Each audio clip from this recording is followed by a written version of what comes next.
ज्ञान निकेतन public schools के इस ऑनलाइन क्लास में आप सभी बच्चों का स्वागत है। आप सभी बच्चे इस लॉकडाउन की अवधि में जल्द से जल्द इस ऑनलाइन क्लास से जुड़ जाएं, ताकि आप घर बैठे ही समुचित रूप से और सुरक्षित रूप से अपना पढ़ाई कर सकें। ये वीडियो कक्षा 6 के स्टूडेंट्स के लिए है।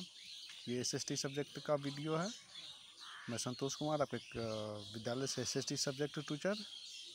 अब हम लोग कक्षा प्रारंभ करते हैं। जिन लोगों के पास ये बुक नहीं है, सामने आप लोग देख रहे हैं, जिन लोगों के पास ये बुक नहीं है, आप जल्द से जल्द राजीव सर से संपर्क कर ये बुक आप लोग ले लीजिए।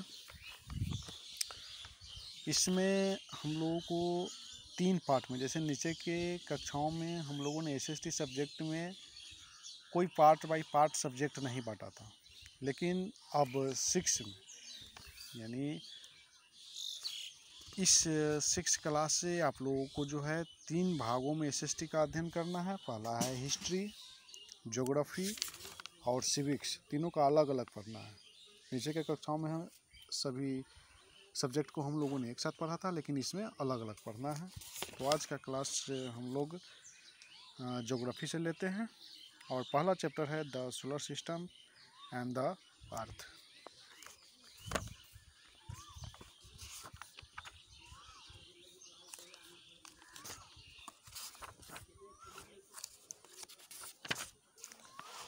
ये पहले चैप्टर में the solar system and the earth, सब लोग अपना बुक खोल करके सामने रखेंगे और एक कॉपी पेन ज़रूर साथ में लेकर के बैठिएगा, ताकि जो भी डाउट हो आप लोग उसको नोट करते चलिएगा।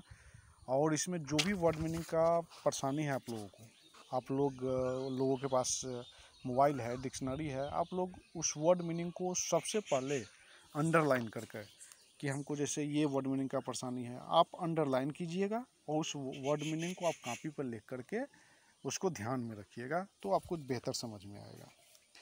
हम लोगों में को इस चैप्टर में पूरे जो है 4 पॉइंट्स पढ़ना है। पहला है the universe, Galaxy, stars, the solar system के बारे में पढ़ना है। तो आज हम लोग द यूनिवर्स यानी ब्रह्मांड के बारे में पढ़ेंगे। आप लोग इसको 2-3 टाइम्स से रीड भी कीजिएगा। बच्चों, सूर्यास्त के बाद आकाश को देखना काफ़ी अच्छा लगता है। आप लोगों ने भी आकाश को शाम के समय में देखा है। आसमान में पहले 1 या 2 बिंदु दिखाई देता है। जब शाम ढलने का समय होता है, उस समय हम लोग देखते हैं कि पश्चिम की तरफ में 1-2 तारे टिमटिमाते रहते हैं, लेकिन बाद में इसकी संख्या बढ़ती जाती है। आप उसकी गणना नहीं कर सकते हैं, लेकिन आप उसको गिन नहीं सकते हैं, इतने ज़्यादा तारे हो जाते हैं। तो संपूर्ण आकाश छोटी छोटी चमकदार वस्तुओं से भर जाता है, जिसमें कुछ हम लोग देखते हैं कि ज़्यादा चमकीला होता है, तो कुछ ज़्यादा धुंधला होता है। और ऐसा लगता है कि मानो आकाश में हीरा जवाहरात सब जड़ गया हो, यानी उसमें आकाश में जो है हीरा जवाहरात को जो है जड़ दिया गया हो। इसमें से कुछ तारे टिमटिमाते रहते हैं, लेकिन आप उसको ध्यान से देखेंगे तो आप पाएंगे कि इसमें कुछ तारों का टिमटिमाहट अलग है, तो कुछ का टिमटिमाहट ज़्यादा है। जैसे हम लोग आकाश में चंद्रमा को भी देखते हैं। तो इन तारों में को खुले आकाश में, इन तारों के बीच में खुले आकाश में एक ओर से दूसरी ओर तक फैली सफ़ेद पट्टी की तरह एक चमकदार रास्ते को भी हम लोग देखते हैं शाम के समय में।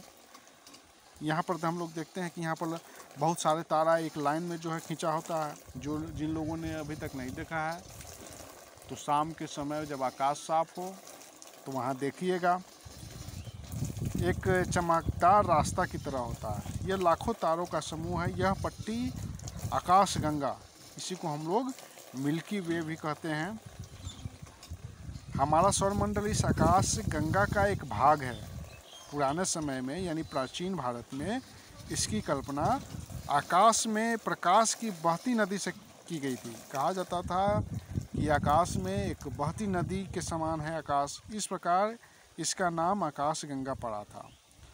इस आकाशगंगा में करोड़ों तारे, बच्चों इस आकाशगंगा में करोड़ों तारे, बादलों, गैसों की एक प्रणाली है, यानी एक श्रृंखला है। इस प्रकार की लाखों आकाशगंगाएं मिलकर के ब्रह्मांड का निर्माण करती हैं, यानी हम लोगों को जो दिखाई देता है लगभग उसका लाखों गुना ज़्यादा तारे, उल्कापिंड ये सब मिलाएंगे तो एक ब्रह्मांड का निर्माण होता है। यानी ये ब्रह्मांड बहुत बड़ा होता है। सबसे पहले तो हम लोगों का पृथ्वी है, पृथ्वी से हम लोग सौरमंडल के बारे में जानते हैं, यानी हवा, धूप, इसके बारे में जानते हैं। फिर हम लोग आकाशगंगा के बारे में जानते हैं, तारे वगैरह जो हम लोगों को दिखाई देता है, और इन सबसे ऊपर ब्रह्मांड होता है। ब्रह्मांड काफ़ी विशाल है, यानी इसको एक जगह सिमट करके अध्ययन करना काफ़ी मुश्किल है। वैज्ञानिक अभी भी इस बारे में अधिक से अधिक जानकारी एकत्रित करने में जुटे हैं, लेकिन फिर भी उनको ब्रह्मांड की पूरी जानकारी अभी तक नहीं हो पाई है। हम सभी इसी ब्रह्मांड का हिस्सा है। तो यहाँ पर हम लोग देखते हैं कि आकाशीय पिंड या खगोलीय पिंड, दूसरा पॉइंट हम लोगों को दिया गया है यहाँ पे, ये देखिए सेलेस्टियल बॉडीज, आकाशीय पिंड, इसको हम लोग खगोलीय पिंड के नाम से भी जानते हैं। इसको आकाशीय पिंडों को, यानी आकाश में जो पिंड स्थित है, जो हम लोगों को दिखाई देता है, या उसको हम लोग खगोलीय पिंड भी कहते हैं, उसको कई भागों में बांटा जाता है, यानी वह कई प्रकार का दिखाई देता है। उसमें बहुत सारे भाग होते हैं। जैसे हम लोग पहला पॉइंट है यहाँ पे स्टार्स, यानी तारों के समूह में सबसे कौन सा है, तो तारों के समूह में हम लोग देखते हैं यहाँ कि स्टार्स, यहाँ पे स्टार्स है। सन यानी तारे, सूरज भी एक प्रकार का तारा है। गैलेक्सी, मिल्की वे, प्लैनेट ग्रह में हम लोग अर्थ को देखते हैं। सैटेलाइट यानी उपग्रह में चंद्रमा को देखते हैं। एस्टेरॉइड्स है, यानी शुद्ध ग्रह हैं। कॉमेट्स है, यानी धूमकेतु। मेटोर्स वगैरह, यानी उल्कापिंड वगैरह जो है, अनेक प्रकार के जो है पिंड, इन सभी पिंडों को हम लोग आकाशीय पिंड के नाम से जानते हैं। तो बच्चों आप इस चैप्टर को, ये पॉइंट को 2-3 टाइम्स पढ़िएगा। कोई डाउट हो, सबसे पहले इसका वर्ड मीनिंग भी आप लोग सॉल्व कीजिएगा। और नेक्स्ट डे हम लोग गैलेक्सी का अध्ययन करेंगे, इसके बाद स्टार्स का अध्ययन करेंगे। तो आप लोग कल गैलेक्सी और स्टार्स, अगला वीडियो जो हमारा होगा गैलेक्सी और स्टार्स पर होगा। तो आप लोग जो है इसको 2-3 टाइम्स रीड करिएगा और वर्ड मीनिंग ज़रूर करिएगा, ताकि ये स्पष्ट हो सके। इस वीडियो में इतना ही।